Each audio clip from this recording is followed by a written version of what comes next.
13절부터 30절까지 보겠습니다.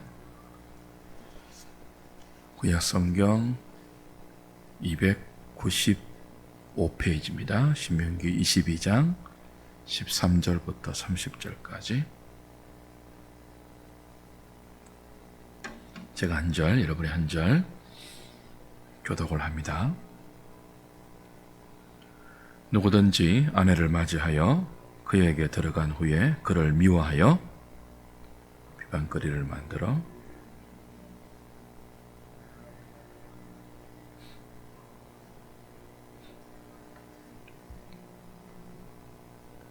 그 처녀의 부모가 그 처녀의 처녀인 표를 얻어 가지고 그 성문 장로들에게로 가서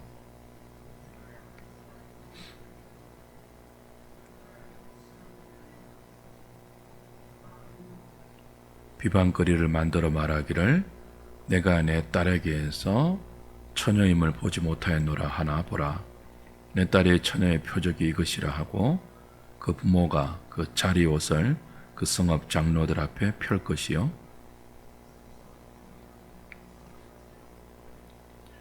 이스라엘 처녀에게 누명을 씌움으로 말미암아 그에게서 은 100세겔을 벌금으로 받아 여자의 아버지에게 주고 그 여자는 그 남자가 평생에 버릴 수 없는 아내가 되게 하려니와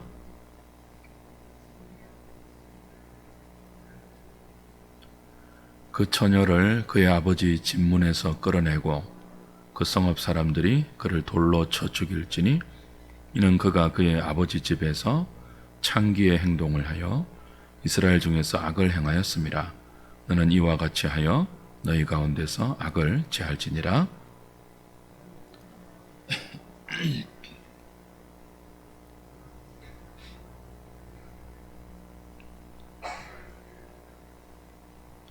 처녀인 여자가 남자와 약혼한 후에 어떤 남자가 그를 성읍 중에서 만나 동침하면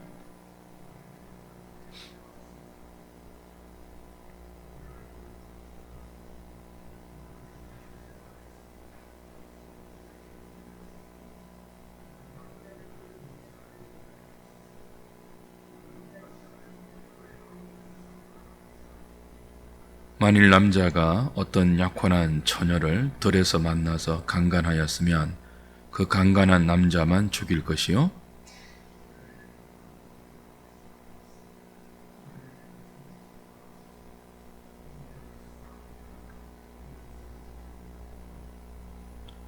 남자가 처녀를 들에서 만난 까닭에 그 약혼한 처녀가 소리질러도 구원할 자가 없었음이니라.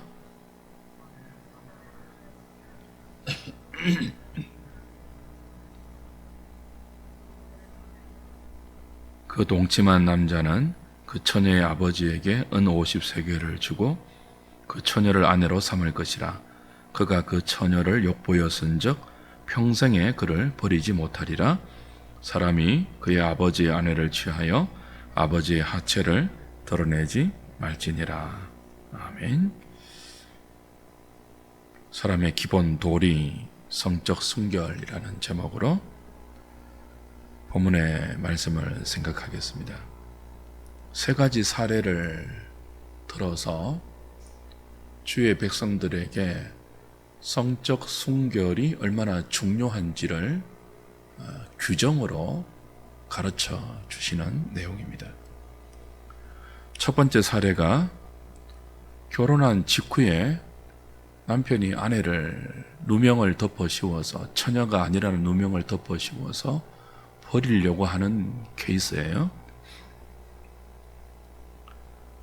근데 만약 그 남편이 거짓말로 내 아내가 결혼하고 보니까 처녀가 아니었다 라고 해서 그 여자를 버릴 의도라면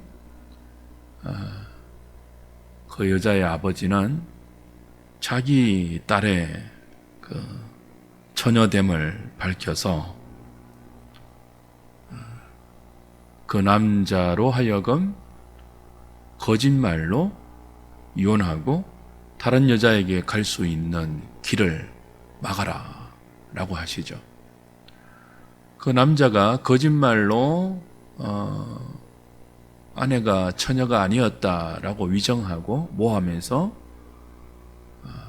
이혼하려고 한 것이 밝혀지면 벌금으로 은 100세겔을 주도록 했어요. 당시 은 100세겔은 노동자의 한 달 월급이 반세겔이었습니다. 반세겔.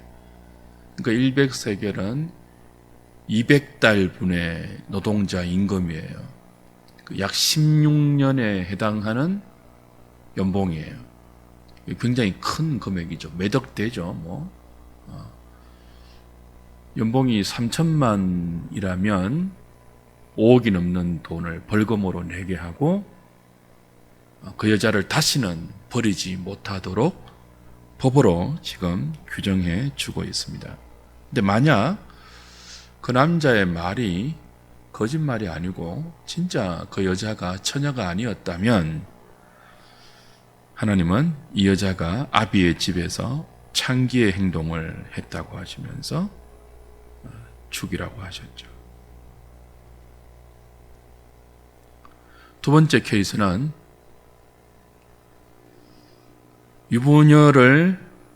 유부녀와 통관한 경우입니다. 22절에 남자와 여자 모두 죽여라 그랬습니다. 세 번째는 처녀가 약혼했을 때 이 약혼한 처녀와 성읍 안에서 통관했다면 그 당시 약혼은 결혼과 거의 동등한 법적 의미였죠. 거의 결혼한 여자예요. 근데 성읍 안에서 약혼한 처녀와 통관했다면 그건 간음으로 여겨서 둘 다 죽이도록 했습니다. 만약 약혼한 여자가 덜해서 강간을 당했다면 강간한 남자는 죽이고 여자는 죄가 없다고 했죠. 그리고 약혼하지 않는 여자를 남자가 범했다면 은 50세겔을 주고 그 여자와 결혼하게 했습니다. 그리고 평생 버리지 못하도록 법으로 규정을 정해 주었죠. 이 모든 사례, 크게 세 가지의 사례인데요. 이 사례를 통해서 우리가 볼 수 있는 영적 의미는 하나님께서 남자와 여자 사이의 성을 결혼이라는 울타리 안에서만 허락했다는 사실이에요. 결혼 밖에서의 성적 관계는 모두 간음으로 지금 규정하십니다. 그리고 돌로 맞아 죽는 그런 엄중한 벌로 그들 중에 악을 제하게 하시고 성적인 순결함을 유지하는 공동체가 되게 하셨습니다. 그러니까 하나님이 허락하신 성은 항상 결혼이라는 울타리 안에서만 허락된 거예요. 결혼의 울타리를 벗어나면 하나님이 주신 이 아름다운 선물인 성이 가장 추하게 되고 하나님 나라를 시작하고 하나님 나라를 확장시켜가는 복된 도구가 되었던 남편과 아내 사이의 성이 기쁨이 아니고 죽음을 초래하는 가정을 깨트리고 또 다른 사람의 가정까지 깨트리는, 그래서 고통과 비극을 초래하는 것이 되어버리죠. 가장 아름다운 것이 가장 더럽고 가장 부패하고 부부 사이에 가장 기쁨의 수단이 되었던 것이 가장 고통스러운 원인으로 전락하게 됩니다. 그게 성이에요. 오늘 이 본문의 성적 순결과 연관된 이 크게 세 가지의 규정들은 모두 사실은 이 결혼을 보호하기 위한 하나님의 규례들입니다. 그리고 이 규례들이야말로 인간관계의 기본 도리예요. 우리의 가정을 지키고 또 이웃의 가정을 지키는 사람의 기본 도리가 남편과 아내 사이에 이 울타리를 벗어나지 않는 성적 순결이죠. 결혼의 의미를 이 본문을 통해서 다시 좀 확인할 필요가 있습니다. 왜냐하면 이 성적 순결은 단순히 도덕적 그리고 윤리적 정결함만을 가르치는 교훈이 아니에요. 결혼이라는 하나님의 큰 그림이 우리에게 무엇을 가르쳐 주고 있으며 이 외도가 간음이 결혼 밖의 성이 그 하나님의 크신 영적 그림을 깨트리고 결혼에 담겨 있는 하나님 나라의 비밀을 파괴하는 무서운 죄가 되기 때문에 이 규례들을 통해서 결혼이라는 하나님이 제정하신 그 제도를 보호하고 계시는 거예요. 창세기 2장 24절에 보면 여러분이 잘 아시는 이런 말씀이 있죠. 남자가 부모를 떠나 그 아내와 연합하여 한 몸을 이룰지라. 남자와 여자가 부모를 떠나서 아담과 하와처럼 둘이 연합하여 하나를 이루는 것이 결혼의 기본 원리이죠. 이 결혼의 기본 원리, 둘이 하나가 되는 원리에는 그냥 단순히 그 한 남자와 한 여자가 육체적으로 하나가 된다 하는 것만이 아니에요. 훨씬 큰 영적 그림과 하나님 나라의 비밀이 담겨 있습니다. 에베소서 5장으로 한번 가보십시오. 에베소서 5장 22절부터 한번 보겠습니다. 우리 에베소서 강의할 때에도 나누었지만 다시 봅니다. 굉장히 중요한 원리들이에요. 22절부터 32절까지죠. 아내들이여 자기 남편에게 복종하기를 죽게 하듯 하라. 이는 남편이 아내의 머리됨이 그리스도께서 교회의 머리됨과 같음이니 그가 바로 몸의 구주시니라.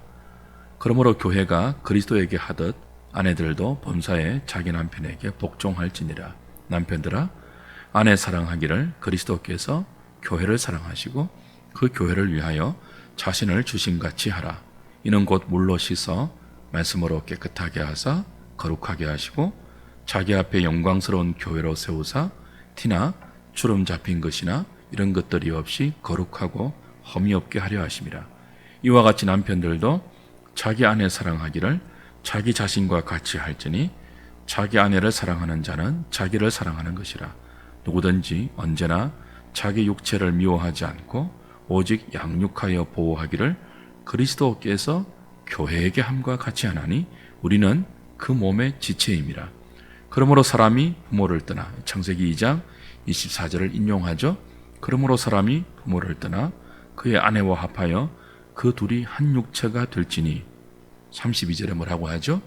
이 비밀이 크도다 그래요. 이 비밀이 크도다. 게할데스 게핀이라는 유명한 신학자가 이런 말을 했습니다. 신약 성경의 비밀이라는 단어는 언제나 그리스도의 구속의 영적 의미를 담고 있다 그랬어요. 그러니까 이 비밀이 크도다. 그 남편과 아내 사이에 담긴 비밀이 그리스도의 구속의 영적 의미를 담고 있다는 거죠. 지금 바울이 남편과 아내 사이를 이야기하는데 32절에 뭐라고 해요? 이 비밀이 크도다. 나는 단지 남편과 아내 사이만 이야기하는 것이 아니고 그리스도와 교회에 대해서 지금 말하고 있다. 그렇게 설명하죠. 그러니까 이 결혼에는 무엇이 담겨 있습니까? 그리스도의 구속의 비밀이 담겨 있는 하나님 나라의 영적 원리가 오롯이 담겨 있는 그리스도와 교회의 관계가 아담과 하와에서부터 이미 시작되었다는 거예요. 그걸 깨트리는 것이 결혼 밖의 성이고 간음이고 외도입니다. 이 시대는 그 외도를 권장하죠. 인생의 활력소이며 또 다른 행복의 출구라고 사람들을 육체와 마음에 원하는 바를 따라 살도록 부추기죠. 그래서 뭐 애인 없는 사람은 장애인이라고 할 정도로 이 방자하고 타락하고 부패한 시대인데, 그 결과 가정이 깨어지고 가정이 겉으로 유지된다 할지라도 이 가정에 담겨 있는, 남편과 아내 사이에 담겨 있는 큰 비밀을 조금도 이렇게 풀어내지 못하는, 그 비밀에 담겨 있는 하나님 나라의 풍성한 기쁨과 거룩한 사명과 생명의 부요함을 누리지 못하는 참 비극적인 시대이죠. 재난의 때입니다.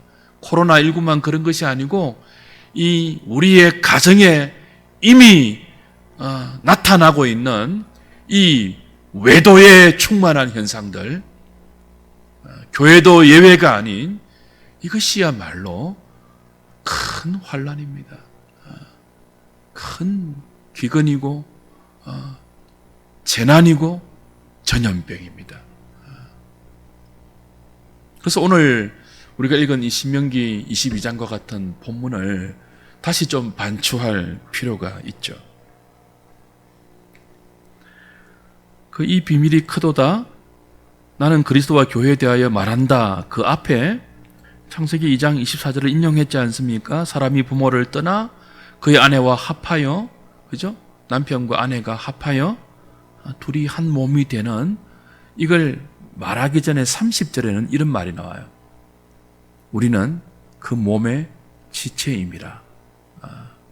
그 앞에 이제 그리스도께서 교회가 함과 같이 남편과 아내의 이제 이 관계를 설명하면서 우리는 모두 그리스도가 우리를 몸으로 삼으신 그 몸의 지체다라고 말해요. 그리고 이제 창세기 2장 24절을 인용하고 이 비밀이 크다 이렇게 연결되죠. 그 영어 성경 중에 가장 표준으로 우리가 인정하고 있는 킹 제임스 버전은 이 30절을 이렇게 번역합니다. 그 우리말 번역에는 우리는 그 몸의 지체임이라 라고 끝이 나는데, 킹 제임스 버전에는 덧붙여진 게 있어요. 우리는 그 몸의 지체이고 뼈 중에 뼈고 살 중에 살이다. 그리고 사람이 부모를 떠나, 이렇게 나와요. 이게 뭐 좀 이렇게 오시는 게 있죠, 그죠? 뼈 중에 뼈다, 살 중에 살이다. 누가 한 고백이에요? 하나님께서 아담의 갈비뼈를 취하여서 하와를 만들어 주실 때 그 하와를 얻은 아담이 한 고백이에요. 뼈 중에 뼈다, 살 중에 살이다. 그죠? 근데 그 말을 하고 나서 그리스도와 교회의 비밀이 담겨 있는, 사람이 부모를 떠나, 그죠? 자기 아내와 합하여 둘이 하나가 되라는 말들이 인용되죠. 무슨 의미입니까? 뼈 중에 뼈다, 살 중에 살이다. 이게 하나님께서 아담을 깊이 잠재우고 하와를 주셨잖아요. 그 하와는 아담의 뼈에, 아담의 살의 결과입니다. 아담의 뼈를 주신 거예요. 이걸 무엇으로 연결시키죠? 그리스도가 우리를 그의 몸으로 부른 그리스도와 교회의 관계를 연결시키죠. 우리가 그리스도의 몸입니다. 그리스도는 우리의 머리예요. 이게 그냥 된 게 아니라는 거죠. 하나님께서 아담의 뼈를 취하여, 아담의 살을 취하여 하와를 만들어 그의 몸으로 주셨듯이, 하나님께서 우리를 그리스도의 몸으로 연합시켜 주신 것은 그냥 된 것이 아니죠. 그리스도의 뼈, 그리스도의 살이 십자가에 넣어주신 구속의 결과입니다. 그러니까 처음부터 아담과 하와를 둘이 한 몸이 되는 결혼으로 묶어서 가정을 시작하시고 그 가정을 통하여 하나님 나라를 이루시고 그리고 그 가정을 경작하여 하나님 나라가 번성하고 확장되게 하는 그림에는 이미 뭐가 들어가 있죠? 그리스도가 우리를 위해서 당신의 뼈를, 당신의 살을, 당신의 몸을, 당신의 생명을 전부 내어주신 구속의 그림이 들어있다고요. 그것을 바울은 무엇이라고 설명하죠? 큰 비밀이다 그래요. 큰 비밀이다.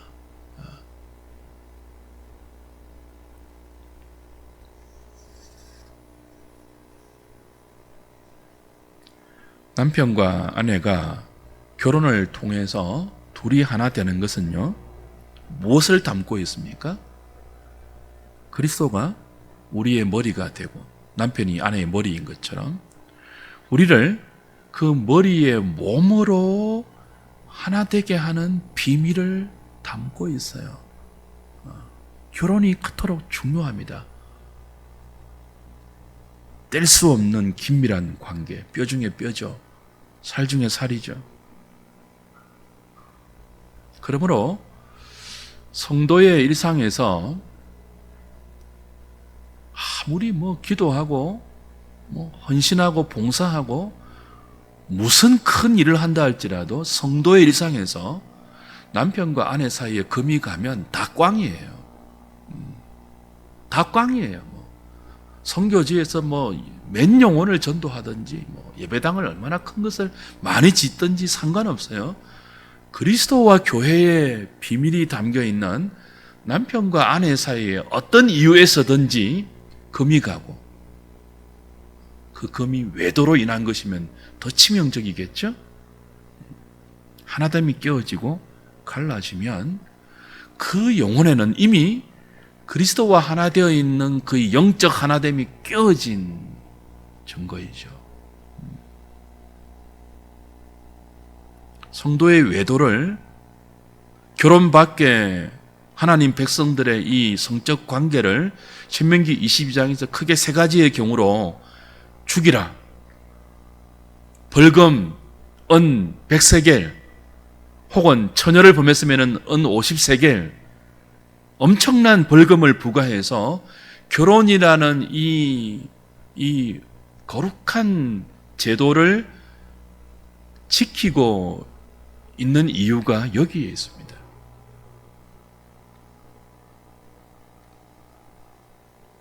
남편과 아내가 서로 사랑하고 서로 순종함으로 하나 되고 그 하나됨을 힘써 지키는 것은 그 속에 담겨 있는 교회와 그리스도의 비밀을 맛볼 수 있는,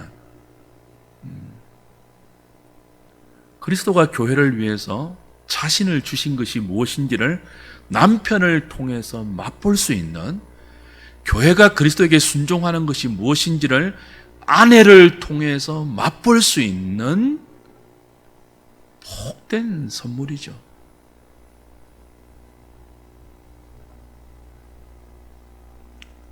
하나님께서 짝지어 주신 배우자가 아닌 다른 사람과 몸이 하나 되는 것은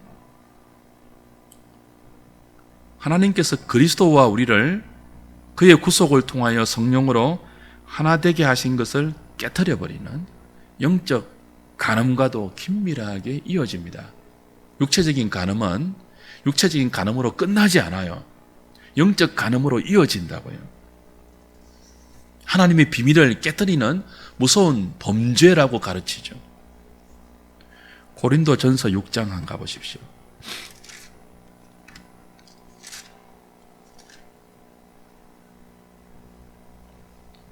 이것도 우리 고린도전서 강의할 때 다 나누었던 것인데 워낙 오래전에 했으니까 다 잊어버리셨을 거예요.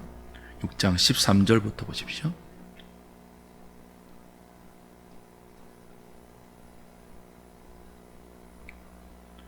음식은 배를 위하여 있고 배는 음식을 위하여 있으나 하나님은 이것저것을 다 패하시리라.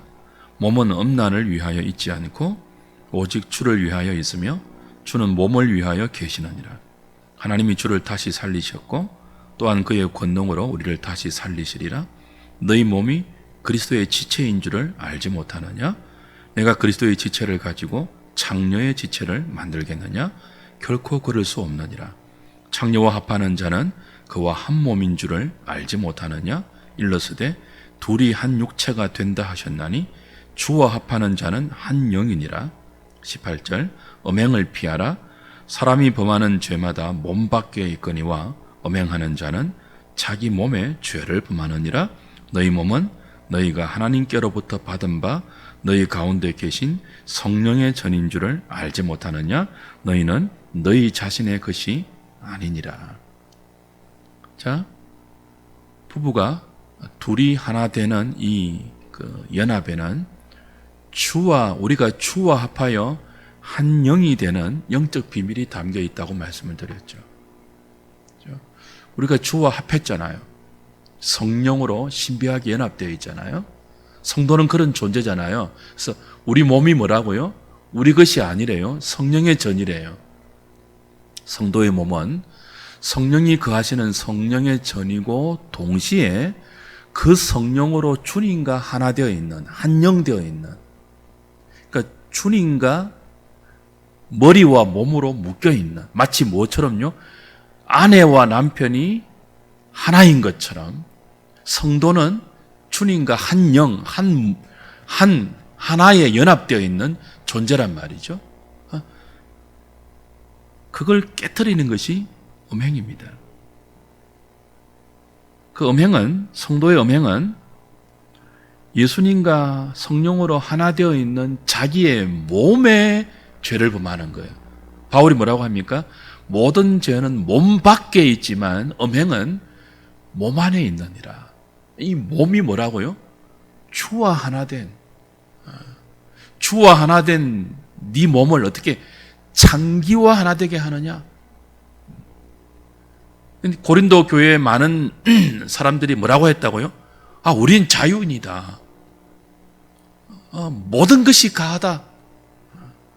우리는 신령한 은사를 받았고 또 체험을 했기 때문에 모든 것이 가하고 자유를 얻었다. 그러면서 몸은 배를 위하고 뭐 이렇게 말하죠. 그러니까 배고플 때 음식을 먹는 것이 너무나 자연스러운 현상인 것처럼 우리 몸이 성적인 욕구를 느낄 때 그것을 해소하는 것은 너무나 자연스러운 것이어서 죄가 아니다라고 말하면서 믿음을 내세우고 자유를 내세우고 실력을 내세우고 신령함을 내세워서 음행을 자행했다고요. 그들을 향하여 바울이 뭐라고 꾸짖습니까? 너희가 범한 다른 모든 죄는 몸 밖에 있거니와 음행은 너희 몸 안에 있고 너희 몸은 너희 것이 아니고 하나님의 성전이다. 주와 합한 한 영이다. 그걸 깨트리는 무서운 죄를 범하고 있다. 책망하고 있는 장면이죠.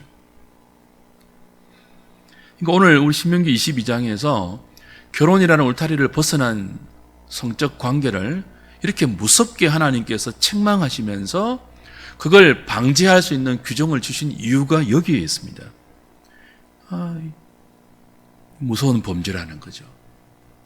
단순히 윤리적, 도덕적, 그것도 큰 죄지만 그걸 훨씬 뛰어넘는 하나님과 하나 되어 있는 우리의 이 엄청난 은혜의 선물을 스스로 발로 차버리고 그 하나님과 하나 되는 긴밀함에서 오는 모든 기쁨과 충만한 그 복과 거기에서 비롯되는 하나님 나라의 거룩한 사명의 첫걸음과 그 사명을 남편과 아내를 통하여서 거룩한 경건한 자손을 낳고 그들에게 또 이런 모든 의미들을 가르쳐서 하나님 나라를 이루어 가야 할 그 모든 것들을 깨트리는, 나는 그거 필요 없어요. 하나님 나라 이거 필요 없어요. 그냥 내 몸이 원하는 대로, 내 육체와 마음이 원하는 대로 살래요. 내게 짝지어지신 배우자도 필요 없어요. 무슨 의미죠? 나와 함께 되어 있는 그리스도도 필요 없다는 거죠. 그 하나됨을 깨트리고 자기 육체의 욕망을 따라 살겠다는 거죠. 그 결과는 돌로 맞아 죽는 것과 방불한 것입니다. 자기만 깨트리고 자기 가정만 깨트리는 것이 아니고 동일하게 거룩한 의미가 담겨있는 이웃의 가정을 깨트리는 인간의 기본 도리를 짓밟는 거죠. 이 시대는 그 인간의 기본 도리를 너무 무엇보다 이렇게 무시하는 시대죠. 이 말씀을 듣고 있는 우리 청년들이 있다면 명심하세요. 저는 제 큰딸을 이제 서울로 보낼 때 불렀습니다. 손을 잡고 당부했어요. 네가 좋아하는 남자가 생기고 그 남자와 교제할 때 절대로 어떤 경우에서든 몸을 허락하지 마라. 남자는 어떤 구실을 붙여서라도 여자의 몸을 취하고 나서 마음이 달라질 수 있다. 오늘 우리 첫 번째 케이스 그거잖아요. 결혼하고 나서, 그죠? 그 여자를 버리는 거죠.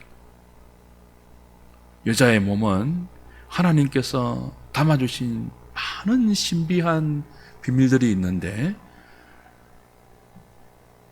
콜라병을 따서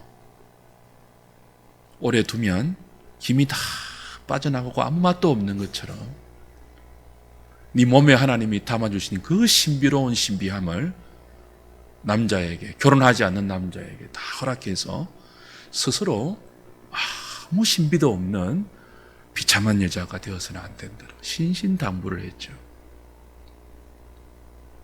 주 안에 사랑하는 청년 형제 자매 여러분, 주 안에 사랑하는 그리스도인 남편과 아내 여러분, 이 시대가 어떤 풍조를 우리에게 가르친다 할지라도 우리는 결혼에 담아주신 하나님의 영적 큰 비밀을 성적 순결로 지키고 또 그 부부 사이에 있는 이 아름다움을 긴밀하게 유지해서 하나님 나라를 더욱더 확장시키며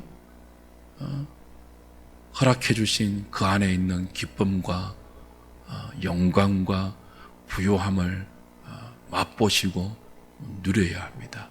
그 기본이 성적 순결입니다.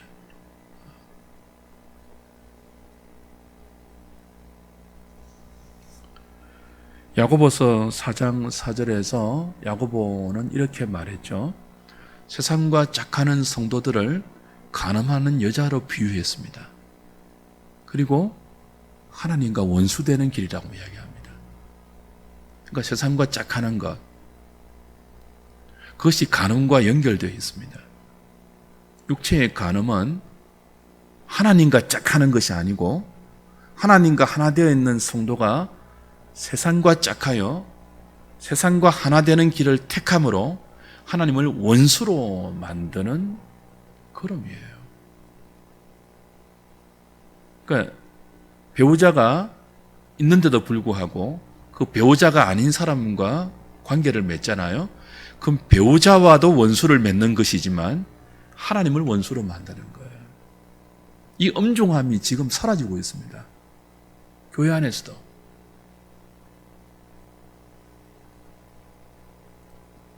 세상은 외도를 로맨틱하게 그리죠. 영화를 보십시오.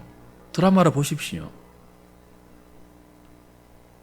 막장인데 그걸 아름답게 그리고 있다고요. 삶의 활기로 묘사하고 있다고요. 그게 아름다운 것입니까? 그게 삶의 활력소입니까? 그렇지 않습니다.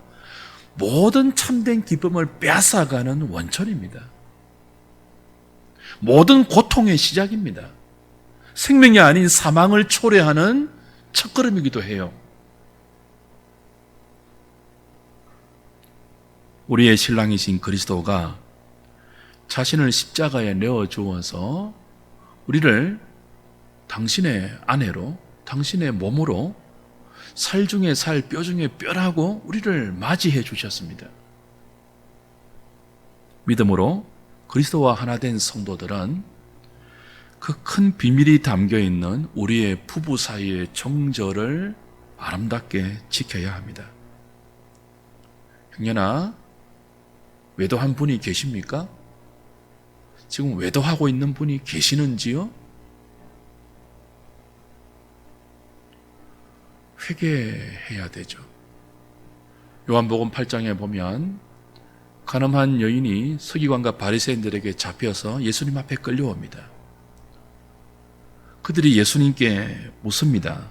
모세는 율법에 이런 여자들을 돌로 죽이라고 했는데 선생은 어떻게 하겠습니까? 그때 예수님이 어떻게 하시죠? 몸을 땅에 굽혀 손가락으로 글을 쓰십니다. 그리고 그들에게 말합니다. 너희들 중에 죄 없는 자가 여자를 돌로 치라. 그리고 다시 몸을 땅에 굽혀 다시 손가락으로 글자를 쓰십니다. 그러자 모든 사람들이, 어른부터 아이에 이르는 모든 사람들이 양심의 가책을 느끼고 그 여자를 떠납니다. 그 여자와 예수님 둘이 남았을 때 예수님이 이 가늠한 여자에게 뭐라고 합니까? 나도 너를 정죄치 아니하노라. 가서 다시는 죄를 범치 말라. 예수님께서 이 여자를 용서하셨는데요, 율법의 수여자이죠. 율법에 의하면 가늠한 여자는 돌로 쳐 죽여야 합니다. 근데 율법의 수여자이신 예수님께서 용서할 권리도 있죠. 근데 그냥 용서하지 않으시죠. 나도 너를 정죄하지 아니한다 하시고 십자가라고 하시죠. 그녀를 위해서 몸을 내어주시죠. 살을 찢어주시죠. 피를 흘려주시죠. 그게 용서의 조건입니다. 그리고 가늠한 여자와 같은 우리들에게 당신의 살을 주시고 뼈를 주셔서 우리를 그의 아내로, 그리스도의 신부로, 그의 몸으로 불러주십니다. 그럼 말씀하십니다. 내가 너를 정죄하지 아니하노니 가서 다시는 범죄하지 마라. 우리의 모든 죄를 주님이 다 안고 가셔서 우리가 당해야 할 정죄를 다 받으십니다. 그리고 용서해 주셨습니다. 그리고 그를 믿는 모든 자와 하나 되셨습니다. 하나 되셔서 뭐라고 하십니까? 다시는 가서 죄를 범치 말라고 하십니다. 내가 너와 하나 된 것, 그냥 하나 된 것 아니라고 하십니다. 뼈를 내어주셨습니다. 살을 내어주셨습니다. 생명을 내어주셨습니다. 그리고 우리를 향해서 뼈 중에 뼈라고 말합니다. 살 중에 살이라고 말합니다. 아담이 하와에게 했던 고백은 정확히 그리스도가 교회를 보고 하는 고백이 담겨 있습니다. 그리고 점점점 가서 다시는 죄를 범치 말라. 가늠한 사람도 용서받을 수 있죠. 그리스도에게 나가 용서받을 수 있죠. 그러나 용서받은 이후에 어떻게 살아야 합니까? 고린도 교회들처럼, 고린도 교회 일부 교인들처럼 우리는 자유하다고, 용서받았다고 다시 육체와 마음에 원하는 바를 따라서 그렇게 모든 것이 가하다고 하면서 방종하게 살아야 하겠습니까? 하나님의 큰 비밀이 담겨있는 이 결혼의 신성함을 깨트려야 하겠습니까? 그러면 안 된다는 거죠.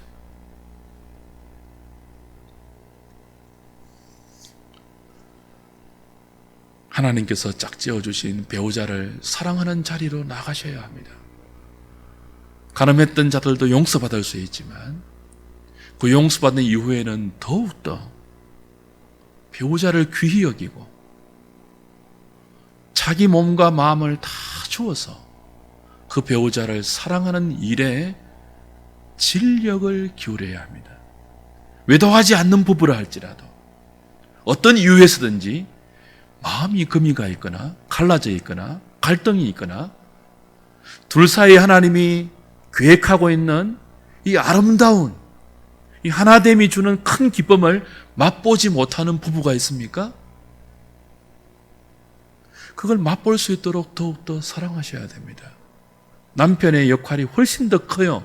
훨씬 더 책임이 커요. 그리스도의 역할을 담고 있거든요. 자신을 다 내어주어서 아내를 사랑하는, 자신의 살과 자신의 뼈를 다 내어주어서 자신의 피를 다 흘리면서 아내를 사랑하는 책임이 남편에게 있습니다. 그 책임을 다하는 남편 되십시오.